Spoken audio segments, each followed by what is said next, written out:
Praise the Lord. सारा आदर सारा महिमा हमारे परमेश्वर को मिले, जिसने आपको, मुझको और इस सारे संसार को बनाया है। तो आज मैं यीशु मसीह की टीचिंग में से जो शिक्षा यीशु मसीह हमें देते थे उनमें से एक के बारे में बताना चाह रही हूँ, जो कि मत्ती लिखित सुसमाचार उसका 5वां अध्याय और उसकी 17वीं आयत से 20 आयत तक है। तो यीशु मसीह यह बातें व्यवस्था की बारे में बता रहे हैं, व्यवस्था के बारे में ये शिक्षा बता रहे हैं। तो लिखा है, यह न समझो कि मैं व्यवस्था या भविष्यवक्ताओं की पुस्तकों को लोप करने आया हूँ। लोप करने नहीं परंतु पूरा करने आया हूँ। तो यीशु मसीह बोल रहे हैं कि मैं आया हूँ, तो यह न समझो कि मैं व्यवस्था और भविष्यवक्ताओं की पुस्तकों को लोप करने आया हूँ।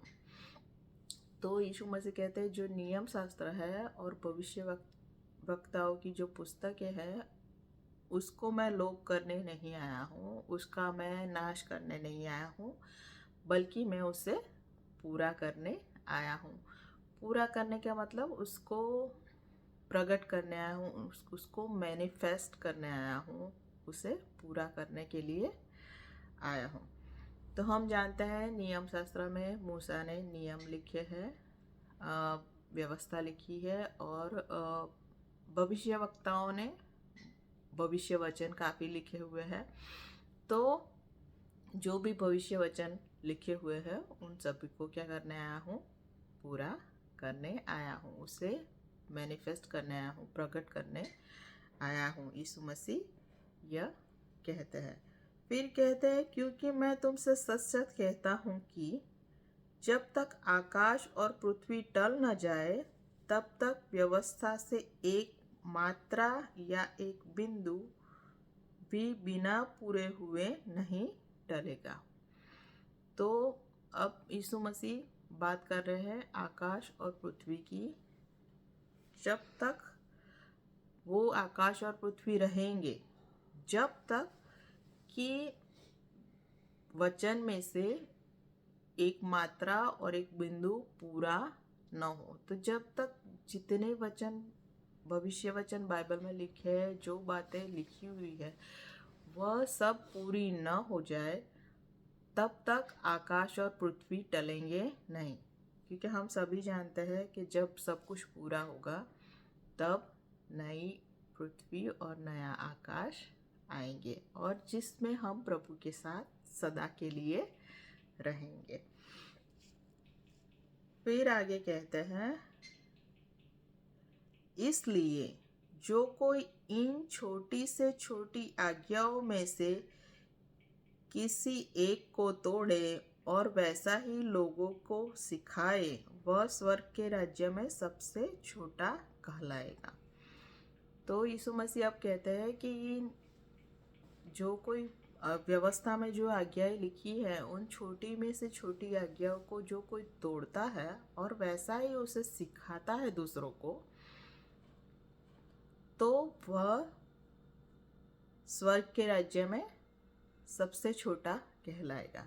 तो देखो, स्वर्ग के राज्य में भी है कि कोई छोटा है और कौन बड़ा है, कौन छोटा है और कौन महान है। तो आगे क्या कहते हैं, परंतु जो कोई इन आज्ञाओं को पालन करेगा और उन्हें सिखाएगा, वह स्वर्ग के राज्य में महान कहलाएगा। तो जो इन आज्ञाओं का पालन करेगा, उन जो आज्ञाएं दी है उनके अनुसार चलेगा और ऐसा ही करने को दूसरों को भी सिखाएगा, तो वो स्वर्ग के राज्य में बड़ा कहलाएगा, महान कहलाएगा। तो स्वर्ग के राज्य में भी बड़ा छोटा है। तो वचन कहता है कि जो मेरी आज्ञा को मानता है वो मुझसे प्यार करता है। तो जो परमेश्वर से प्यार करता है, जो जितना ज़्यादा प्यार करता है, जितनी आज्ञाओं में रहता है, जितनी पवित्रता में चलता है, वो स्वर्ग के राज्य में क्या होगा, बड़ा कहलाएगा, महान कहलाएगा। लेकिन जो तोड़ेगा और ऐसा सिखाएगा वो छोटा कहलाएगा। फिर आगे यीशु मसीह कहते हैं, क्योंकि मैं तुमसे कहता हूँ कि यदि तुम्हारी धार्मिकता शास्त्रियों और फरीसियों की धार्मिकता से बढ़कर न हो तो तुम स्वर्ग के राज्य में कभी प्रवेश करने न पाओगे। तो यीशु मसीह कहता है कि अब धार्मिकता का भी लेवल होता है, धार्मिकता भी लेवल होता है कि उतनी धार्मिकता न हो तो क्या होगा, स्वर्ग के राज्य में प्रवेश नहीं कर पाओगे।